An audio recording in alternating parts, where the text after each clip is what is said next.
Welcome to the Great Detectives of Old Time Radio. From Boise, Idaho, this is your host, Adam Graham. If you have a comment, email it to me. Box13 at greatdetectives.net. Follow us on Twitter at Radio Detectives. And be sure and rate the show on iTunes. Before we do get started, I want to let you know that we have quite a few ebooks and audiobook products out there. The latest one I have is something we released last part of last year called What Made the Golden Age Shine. It's my essay on what made the golden age of entertainment so great. And it's something I get asked quite a bit as to why someone my age is interested in all of this golden age material. And I cover it pretty well in this essay. And it's available for the Kindle for 99 cents. So pick up your copy of What Made the Golden Age Shine. Now we'll talk a little bit about our star, Lon Clark. Clark's career was really focused strongly in New York, both over radio and on the stage. He appeared in just a wide variety of different radio programs throughout and even beyond the Golden Age, all based in New York, as well as science fiction, war series. Nick Carter, I think, does remain the centerpiece of his career. Again, we talked about that. 12 seasons, pretty phenomenal. But he was just a consummate professional actor and really just a great representation of what New York radio was and could be. Well, we're going to get into today's episode of Nick Carter. We had 3 lost episodes between last week's show and this one. Here now, from August 2nd, 1943, is Murder in the Crypt. Calling Nick Carter. Another case for Nick Carter, Master Detective. Yes, it's another case for that most famous of all manhunters, the detective whose ability at solving crime is unequaled in the history of detective fiction. Nick Carter, Master Detective. This week's curious adventure is Murder in the Crypt. For Nick Carter and the Jackal God.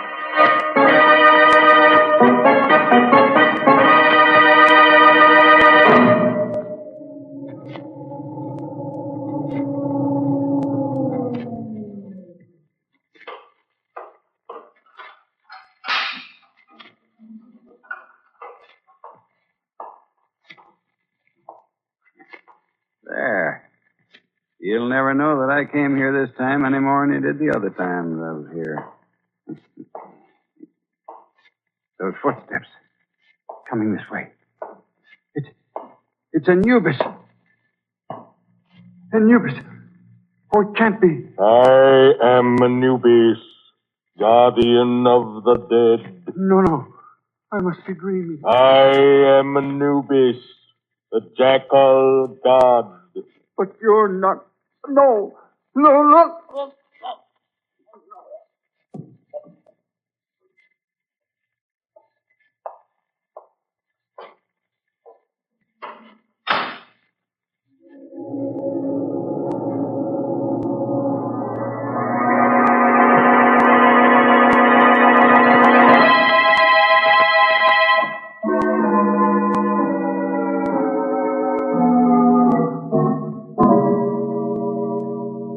Scarabs from Abydos. Condition good.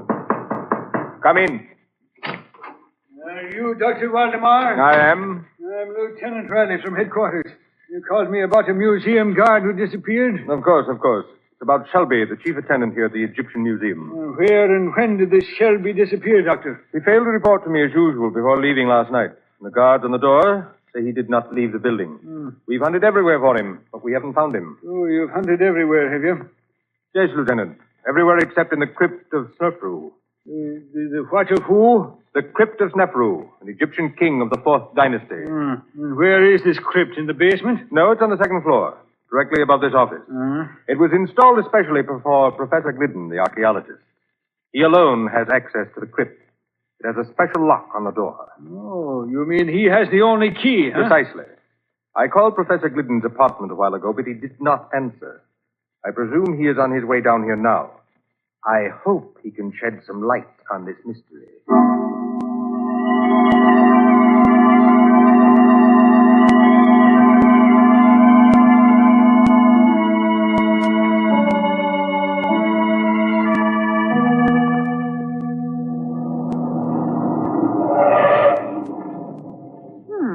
Nick, isn't this the Egyptian Museum across the road? Yes, Patsy, it is. Never been in it. Looks too much like a mausoleum for me. Are we going in to look at the mummies? That, Patsy, depends entirely upon Professor Glidden. Who's he? That bearded man who is beckoning to us from the doorway of the museum. Oh, I see him. Is he a client of yours? Yes. He phoned just before you arrived at the office this morning. What does he want? That, I don't know, Patsy. Suppose we join him and find out.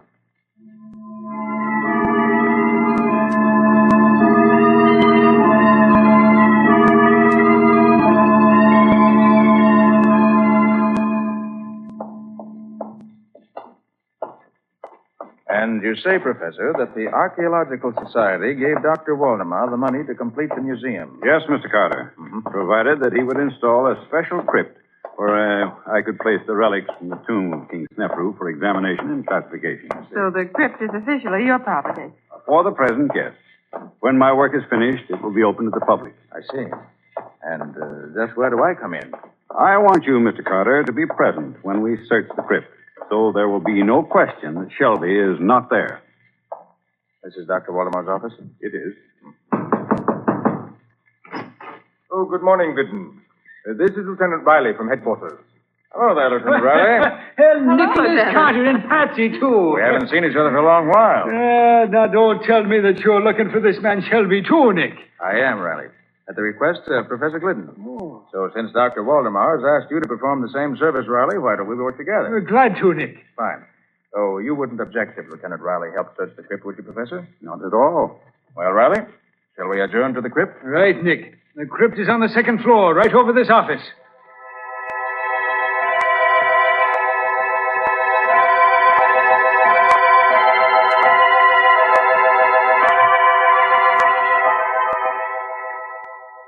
Come, Glidden, unlock the door. This is an intricate lock, Waldemar.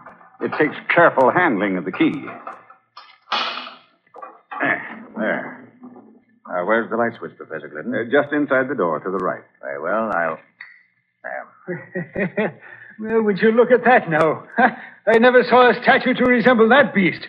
The body of a man and the head of a dog it has. I'd call it the head of a jackal, Riley. Am I right, Professor Glidden? You are, Mr. Carter. That bronze statue is a life-size figure of Anubis, the jackal god. Anubis was the guardian of the dead, and his statue was set at the entrance of ancient tombs to keep out thieves. A jackal face is enough to scare anyone away. Come along, Riley. Let's look around inside the crypt. Okay.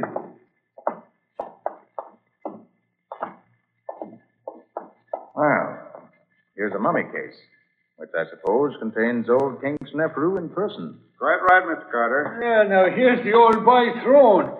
It looks like the original Morris chair. Let's see. There's nobody hiding under it, Riley. Okay, Nick.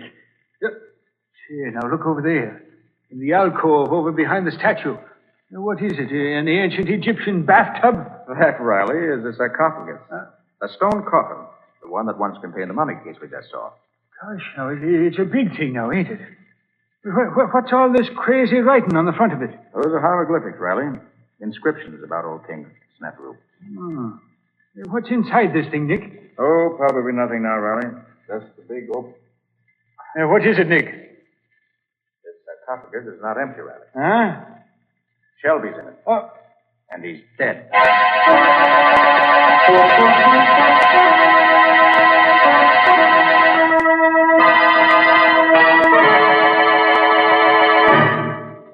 Once again, Lieutenant Riley, I must reply that I know nothing of this matter. As I've told you, I scarcely knew Shelby.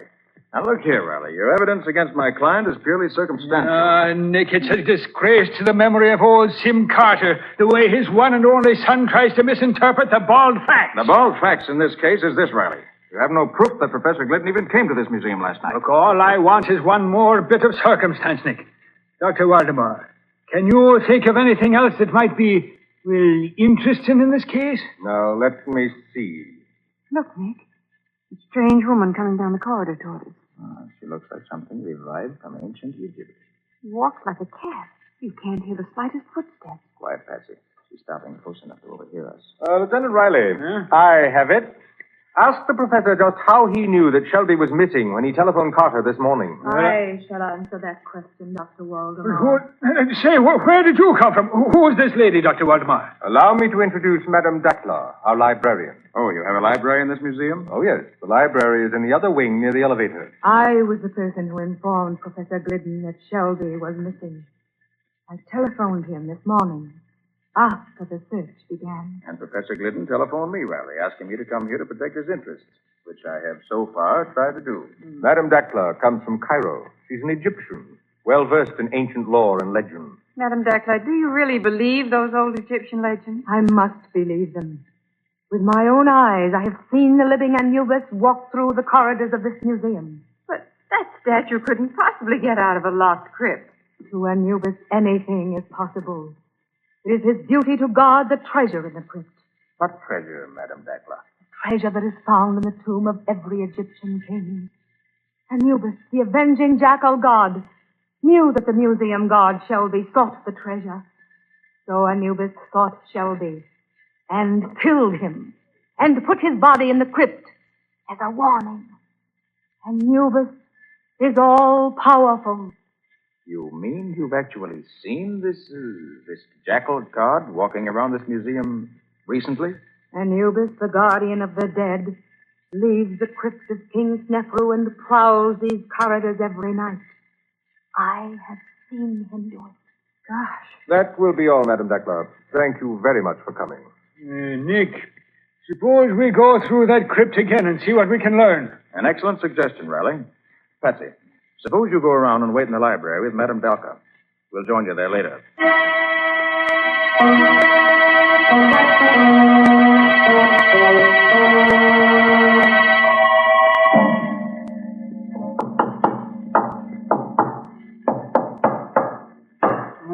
Nick, this crypt is as solid as a rock. We've tested every inch of floor and walls and ceiling here. Yes, Riley, every spot we've tapped seems to be solid stone or concrete. Nick, suppose we check those measurements again, eh? Oh, no use in that, Riley. The room's 30 by 30, with 4 feet out for the door on one side and 8 feet out for the alcove on the other. How big did you say that sarcophagus was, Nick? It's 8 feet long and 6 feet wide. Practically the same size as the alcove it's standing in. And it's 4 feet 6 inches high. Why? Well, I was just thinking, Nick. That's an awful big chunk of rock there. Well, Professor Glidden says this one weighs over 1,100 pounds. It's over half a ton. This goes to show that the floor in this crypt must be solid to support such a weight day in and day out. There's an answer to this case somewhere, Riley. Even if I don't know yet where it is. Come on. Let's get back to the office. If I'd followed my better judgment, I'd have locked Professor Glidden in a jail cell first. It wouldn't be wise just yet, Riley. You're wrong there, Nick. And I'll tell you why. This door here is the only way in and out of that crypt. And this key, the only key there is now, belonged to Professor Glidden. Riley, I want to learn the motive behind Shelby's murder. There were some strange things going on around this museum.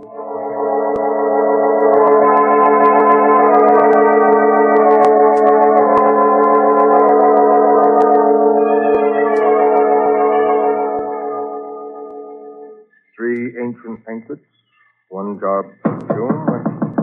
Come in. Oh, it's you, Mr. Carter. Miss Bowen. Yes. Well, are you convinced that only Glidden could have entered that crypt upstairs? I never like to accept the obvious, Dr. Waldemar. Oh, there goes the closing bell. I must put these Egyptian relics back in the vault. Oh, we're out of here. A large vault, that is, Dr. Waldemar. Yes. The museum requires a large vault. I had this one built here in the wall especially. Was it included in the original plans for the museum? Well, no, not exactly. This wing of the building was still unfinished when the architect died. In completing it, we made some minor changes. I see. Doctor, do you think Madame Dakla... You must excuse me for a few minutes, Carter. I must speak to the attendants before they leave. It was one of poor Shelby's duties. It will only take a few minutes. By the way, Patsy, there's something on Waldemar's desk that should interest you. You mean that odd-looking jar? Mm-hmm. It contains some ancient Egyptian perfume, he said. Smells like roses. Very strong. You better put it in the vault, Patsy. Waldemar must have overlooked it. Can you smell it, Nick? Powerful stuff. Yes, I can smell it all right. Put it in one of the shelves in the vault. Oh, What's the matter, Patsy? I just tripped on a small step at the front of the vault. You didn't spill any of that priceless perfume, did you? Oh, I'm afraid... Yes, I did spill a few drops of it, Nick. Well, don't tell Waldemar. Oh, I hear him coming. Come out of the vault and look innocent. Okay. Well, Carter, another day is done. Oh, if you'll please stand away from the vault, Miss Bowen. I should like to close the door. Thank you. By the way, Doctor, was there any treasure buried with King Snefru? Probably. It was the custom. But it is also probable that such treasure was stolen centuries ago. Well, isn't Glidden interested in the matter of treasure? Possibly. But he's more interested in translating the hieroglyphics on the sarcophagus. Well, Patsy, I must be going. You must be going. You mean you're going to leave me here in the museum? Only for a little while. I want you to go back to the library and have a talk with Madame Dakla, Patsy. Talk about what? I'll tell you that while we're walking through the other wing. Good night, Dr. Waldemar. Good night, Mr. Carter.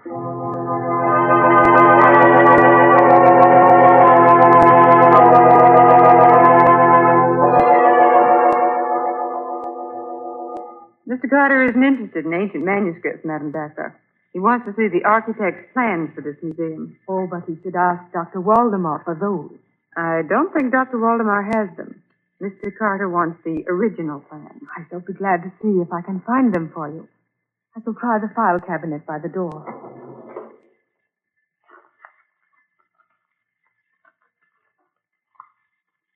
Well, they're not under A for architect. And they are not under B for building plans either. I shall try under M. Museum plans.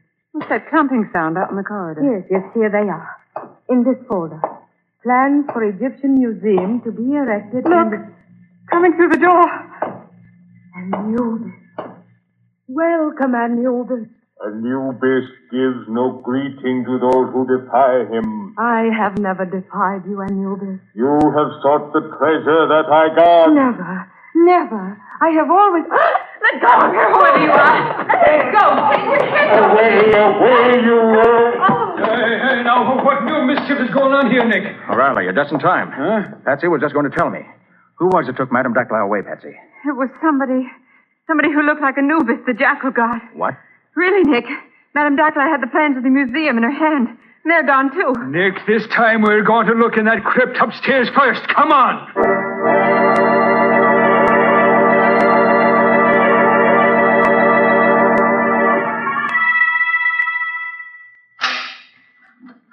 All right, find that light switch now, Nick.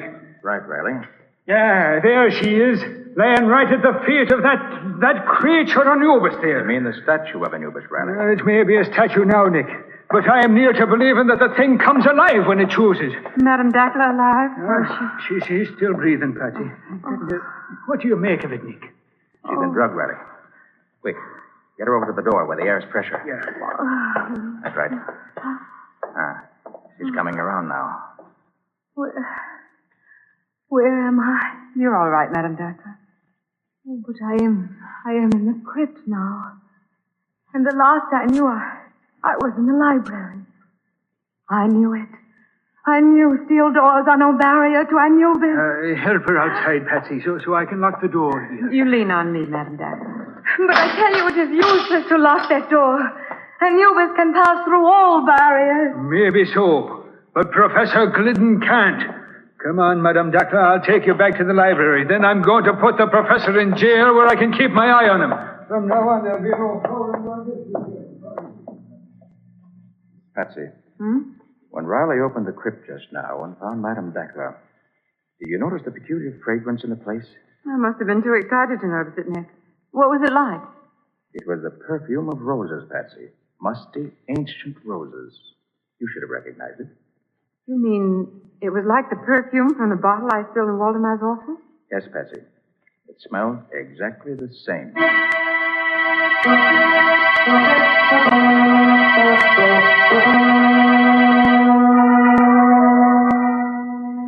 I admit nothing, Lieutenant Riley. I can't tell you how either Shelby or Madame Dackler got into the crypt. It's like I've been trying to tell you, Glidden. It's very simple. You had 2 keys, but you only gave me 1. And as I've been telling you, Lieutenant Riley, there was no duplicate key. Stay out. I'm busy here. I said stay. Hello, Riley. Hello, Glidden. So it's you again, Mr. Nicholas Carter. Well, I don't care whether Professor Glidden is your client or not. We're not releasing him. I don't want him released, Riley. I just want to ask him a few questions. Tell me, Professor Glidden, when you sent those relics of King Snefru to the Egyptian Museum, did Dr. Waldemar have any chance to examine them? Why, no. They were all heavily boxed and crated. That is, everything except the sarcophagus. That was handled separately. Waldemar installed the sarcophagus in the crypt before I arrived. I see. I seem to recall that Shelby helped him set it up. The boxes and crates were all upstairs when I got back. But I opened them alone and set up everything myself, including the statue. That's all I wanted to know. I'm sorry, Professor, that you'll have to spend the night here.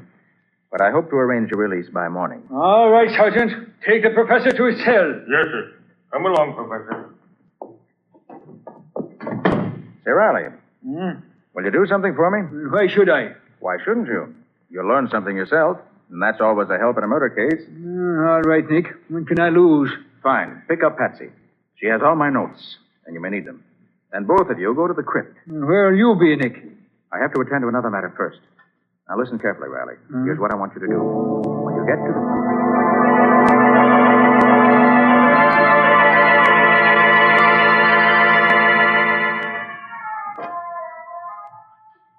How long have we been in this crypt, Lieutenant Riley? Oh, it's about 15 minutes, Patsy. If you didn't have a luminous dial on your watch, I'd say it was hours. Why did Nick say that we should stay here in the dark? You'll have to ask Nick that when he gets here, Patsy. Where did Nick say he was going? Well, no, it might be that he's calling on Madame Dackler. What? Oh, it's just a questioner, you understand. Oh, Riley, of all the ridiculous notions. Well, Dackler's boyfriend Anubis is right here beside us, Patsy. Do you see it? Yeah, this statue of Anubis must be solid bronze, Patsy. If nothing happens here, something will happen when I find Mr. Nick Carter.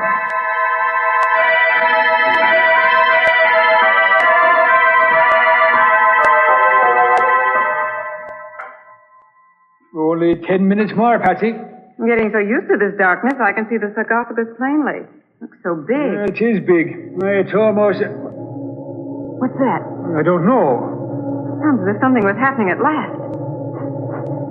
Riley! Hey, what is it, Patsy? Now, you're not getting hysterical now, are you? Riley, I smell something. The perfume of roses. And it's getting stronger. Now, what does the perfume of roses to do with all this here? Riley, look. Look at that sarcophagus. Patsy, what we're looking at can't be happening here. Oh, but it is. That sarcophagus is rising straight up in the air. I've always said that seeing was believing. Look. I see what's doing it, Riley. You can't tell me that anything that will make a stone coffin weighing half a ton go floating up in the air 5 feet on the floor, Patsy. It's on top of an elevator, Riley. An elevator? Sure, that's what's lifting it. Well, glory be. You're right, Patsy. That's what that rumbling sound was. Riley. Yeah. The man coming out of the elevator with a flashlight. Wait till I draw my gun, Patsy. I'll fix You're too late, Riley. I have you covered. It's Dr. Waldemar. Why... Riley, that elevator is the vault from Waldemar's office. Quite right, Miss Bowden. I have you both covered. Don't try anything, either of you. Well, what would you be trying, Waldemar? There will be 2 new victims in this vault, Lieutenant Riley. 2 fools who, like Shelby, found out too much. But I'm sorry it isn't 3. Nick Carter would be a welcome addition. You really mean that, Waldemar? Nick, where are you? Carter, how did you get here? I've been waiting for you in King Snefru's sarcophagus. And now if you... I'll kill you first, Carter. I doubt that. Okay, Patsy. Look out, Patsy! He's knocking over that statue! It's falling over!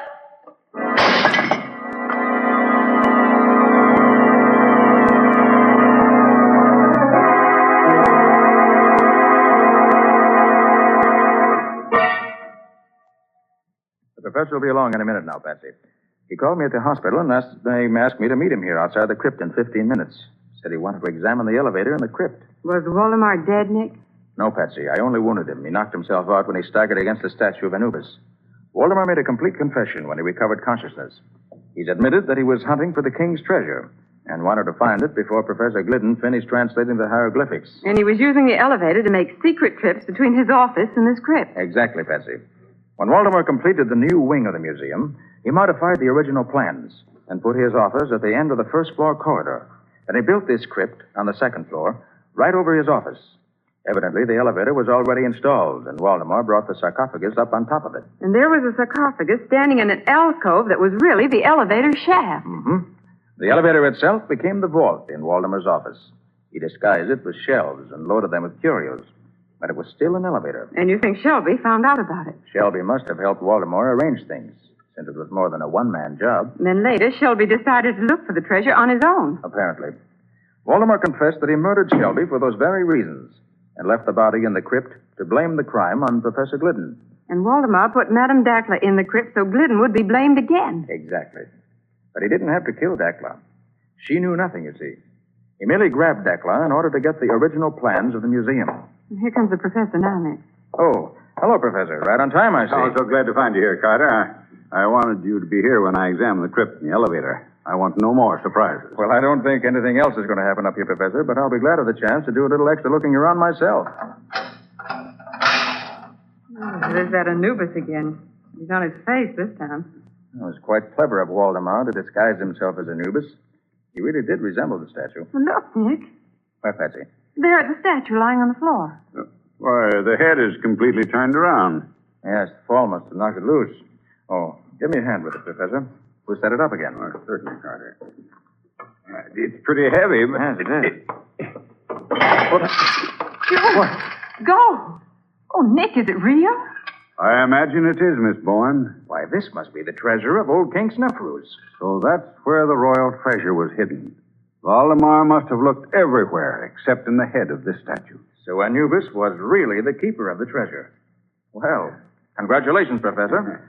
And I hope this discovery makes up for all your troubles. It does indeed, Mr. Carter. I shall now be able to visit Egypt again.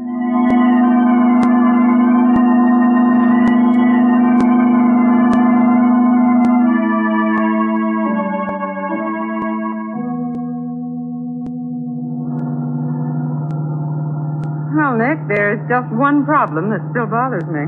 And I suppose, as usual, that the problem represents the crux of the whole case. It does. When I put that jar of perfume on the shelf, did you already know that the vault was an elevator? I did, Patsy. The elevator floor wasn't quite level. That's why you tripped as you went into the vault. But of course. But, Nick, what made you think it was an elevator in the first place? Quite simple, Patsy. There had to be an elevator to take the sarcophagus up to the crypt on the second floor. Nick, there's an elevator in the other wing of the museum. They could have taken the sarcophagus up that way and wheeled it across to the crypt. Patsy, how large is the sarcophagus? Why, it's 8 feet long and 6 feet wide and 4.5 feet high, didn't you say? Mm-hmm. And how wide is the door to the crypt? 4 feet, according to your measurement. Exactly. Now, Patsy, do you think you could put a sarcophagus 4 feet 6 inches high through a door only 4 feet wide? Of course not, Nick. Of course not, Patsy. Not even Dr. Waldemar could do it. Up through the alcove was the only way. Waldemar probably hoped that no one would think to compare the size of the door to the size of the sarcophagus. And nobody did, except Nick Carter.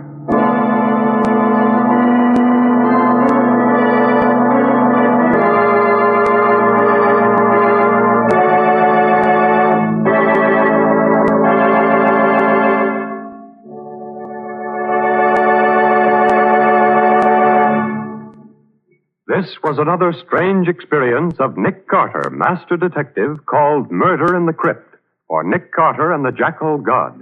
Another of the curious adventures of Nick Carter, which are brought to you regularly by WOR Mutual. And now, Nick and Patsy, what about our story for next week? Well, next week's story is full of action, isn't it, Patsy? Action is right. You see, Nick investigated a murder on a lonely place called Skull Island. Yes, and there were only 4 people on the island who could have committed the crime.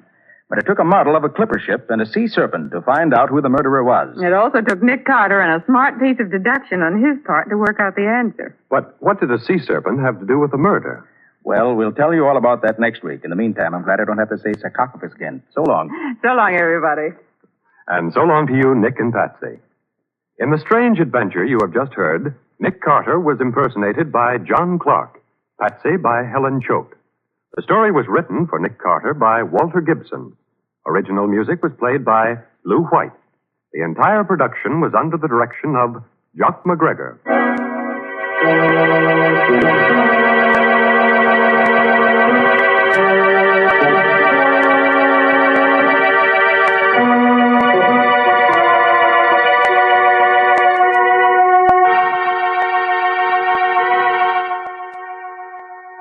Next week at the same time, listen to another curious experience of Nick Carter entitled Murder on Skull Island.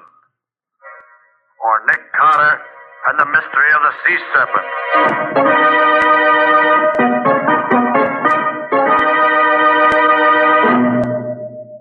This story is a copyrighted feature of Street and Smith Publications, Incorporated.